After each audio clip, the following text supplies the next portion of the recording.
النهاردة مش هنتكلم عن الكورة. النهاردة هندخل في مواضيعنا القديمة اللي كنا بنتكلم فيها عن الناس وعن العلاقات وعن اللي بيحصل حوالينا. ولكن في موضوع قليل لما حد بيتكلم عنه، ان الموضوع مقرف. الموضوع متعب جدا، والموضوع اصلا محدش بيتصوره ازاي حد ممكن يعمل كده. ولكن بالصدفة البحتة كان في احدى الجروبات اللي انا متابع فيها ست منزلة ان بنتها عندها 5 سنين لقت في نقط دم في لبسها وكده، واتضح في اخر اليوم ان تم التحرش بيها وتم الحاجات اللي انتوا عارفينها.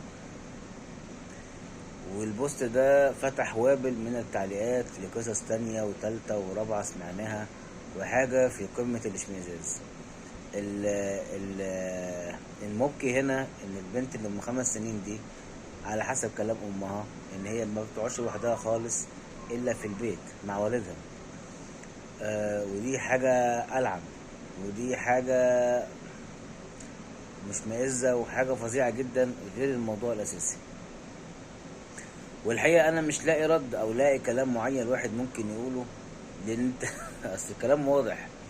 يعني هي ألف ب حرام، ألف ب ده يعني دي جريمة. دي جريمة اللي انت اللي بيحصل ده جريمة. فلازم كل واحدة وكل أب يخلي باله على بناته، ويخلي باله هما بيختلطوا منين. ولازم يكون في توعية تامة لأطفالهم. امتى اقف اسلم على ده، ما اقفش على سمع ده في الشارع، لما حد يناديلي ما اروحلوش وخلاص، ما اروحش مع اي حد من قرايبي يروح يجيب لي حاجة حلوة ولا. لازم تخلوا بالكم.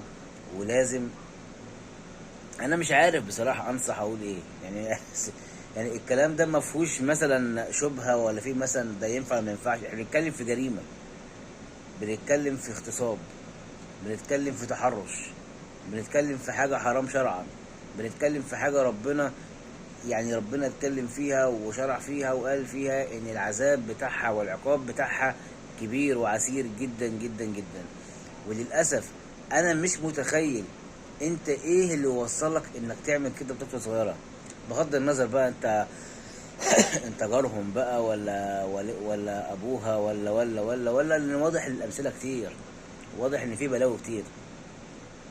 بنقعد نشتم ونسب ونلعن على الغرب واللي بيعملوه واللي بيوروهولنا في التلفزيون.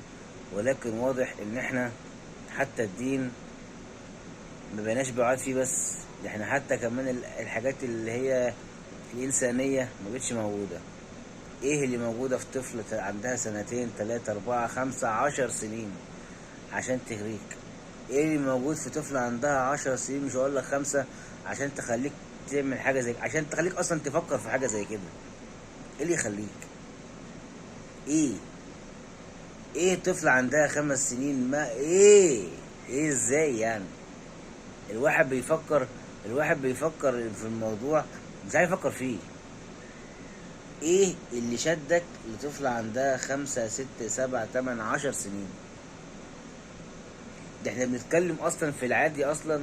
ازاي انت؟ أنا مش فاهم. انا من بشاعة الموضوع ومن قذارة الموضوع من اشمئزاز الموضوع، الواحد مش عارف يتكلم يقول ايه. يعني احنا بنعمل مناحة وبنعمل جرائم، يعني بنقول لي دي جريمة لما نعرف ان حد اغتصب فتاة، اغتصب واحدة في العشرينات في الثلاثينات بعد ال 15. مبلاش اصلا متوقعين انت ازاي تعمل حاجه زي كده. يعني ايه تعمل حاجه زي دي بالغصب؟ فما بالك بقى بنتكلم في اطفال. الموضوع بينزل قوي يا جماعه. الموضوع بقى فظيع قوي. ايه اللي موجود في بنت عندها 10 سنين عشان خليك تعمل كده؟ ده احنا مش بنتكلم في لمس ولا في همس، ولا بنتكلم مثلا في تحرش خفيف. ده احنا بنتكلم في مصيبه، بنتكلم في كارثه. ايه يعني انا بعد كده هبقى حاطط ايدي على قلبي وبنتي تلعب تحت في الشارع، ولا عند خالتها، ولا عند اهل مراتها، ولا عند اهل انا؟ ايه الواحد بقى كده كل واحد هيبقى خايف بقى من حواليه؟ هيبقى خايف من مراته شخصيا، ولا هي هتبقى خايفه مثلا من جوزها شخصيا على عيالها؟ ايه القرف ده؟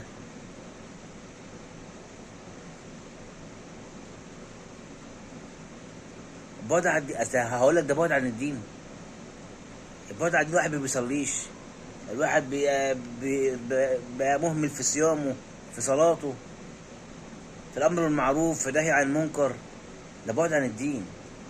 لكن ده ايه ده؟ ازاي انت تفكر انك تعمل حاجه زي كده؟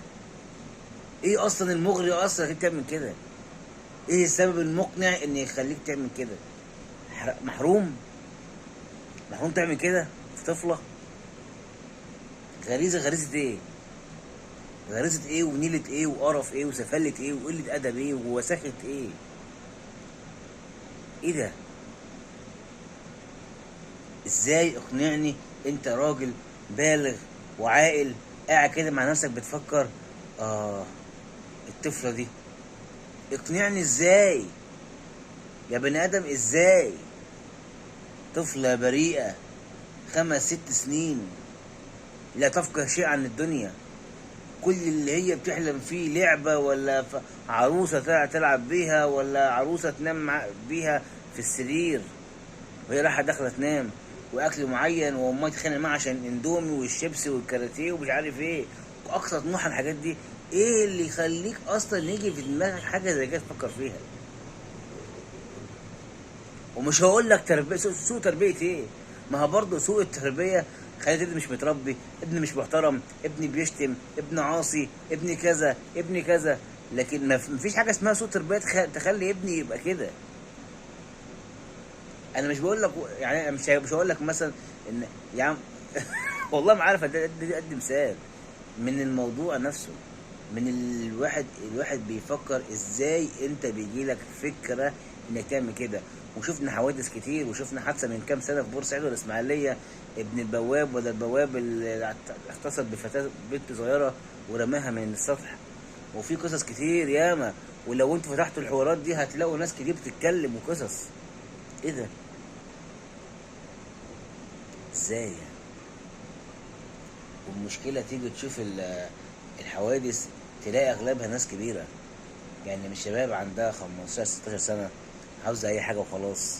لا، ده شباب كبير، ده ناس في الاربعينات وناس في الثلاثينات وناس في العشرينات، يعني ناس عاشت وشافت واتعاملت مع بنات وستات وقرايب، ناس ناضجه، ناس عارفه هي بتعمل ايه.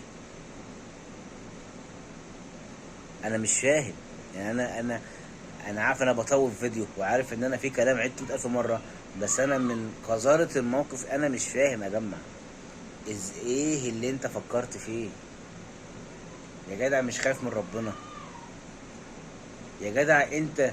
يعني طب انت استفدت ايه ولا انت استمتعت بايه؟ بالمره بقى نتكلم بقى في دي، انت استفدت ايه ولا استمتعت بايه لما تعمل في طفل هذا المنكر وهذا الفعل القذر؟ ظروف ايه وفلوس ايه وفقر ايه اللي تخليك تفكر في طفل تعمل كده؟ ده انت لو عملت كده في واحده كبيره ده انت تتقتل وتتذبح وتتشنق، فما بالك بطفله صغيره؟ يعني لو انت عملت كده مع واحده كبيره ده انت تستاهل الشنق في ميدان عام، فما بالك بقى باللي انت بتعمل موقف زي ده مع طفله صغيره ما تعرفش حاجه، طفله تعمل لها عقده، طفله تخليها عندها عقده لحد ما تكبر خايفه من حاجات معينه وخايفه من الناس وخايفه من الرجاله وخايفه من كل ده. انت فاكر الطفله دي مش هتفتكر الموقف ده؟ فاكر الطفله دي مش حاسه ومش مدركه؟ ممكن تبقى مش فاهمه ساعتها ايه اللي بيحصل، لكن الموقف بيرن في دماغها هيخليها قدام يبقى عندها عقده او تخاف من حاجات معينه. خلي بالكم من عيالكم، وخلي بالكم انتوا بتسيبوا عيالكم لمين، وخلي بالكم وربوا عيالكم وخافوا عليهم، وما تتكسفوش من المجسف الخوف. لا، خافوا دلوقتي، هذا لكم خافوا، مبقاش في حد يطمن ولا يأمن.